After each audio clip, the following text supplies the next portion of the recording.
À l'occasion du premier anniversaire de l'attentat du Hamas sur le territoire israélien, plusieurs dirigeants européens ont tenu à saluer les victimes de cette tragédie. La présidente de la Commission européenne, Ursula von der Leyen, a déclaré que les attaques du Hamas qui ont entraîné la mort de 1200 Israéliens et la prise en otage de 250 autres étaient un exemple de sauvagerie indicible. Elle a réitéré son appel à un cessez-le-feu et à la libération inconditionnelle des Israéliens toujours retenus à Gaza. Les autorités israéliennes affirment que près de 100 otages sont toujours en captivité, mais moins de 70 seraient encore en vie. Dans une vidéo publiée sur X, le chancelier allemand a de son côté regretté que tant de souffrances, tant de morts aient eu lieu des deux côtés du conflit. Olaf Scholz a déclaré que le gouvernement allemand continuait à faire pression en faveur d'un cessez-le-feu afin, je cite, que la population civile de la bande de Gaza puisse être mieux protégée.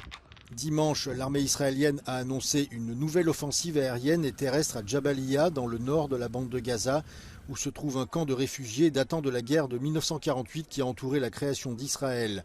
On estime que jusqu'à 300 000 personnes sont restées dans le nord de la bande de Gaza, tandis qu'environ 1 million ont fui vers le sud.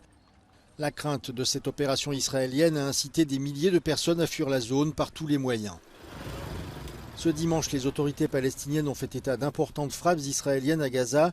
L'une d'entre elles contre une mosquée située dans le centre du territoire palestinien a tué au moins 21 personnes selon le ministère de la Santé du Hamas. Enfin, les autorités israéliennes ont déclaré avoir placé le pays en état d'alerte maximale pour faire face à d'éventuelles attaques, alors qu'elles s'apprêtent à organiser leur propre commémoration pour les victimes du 7 octobre.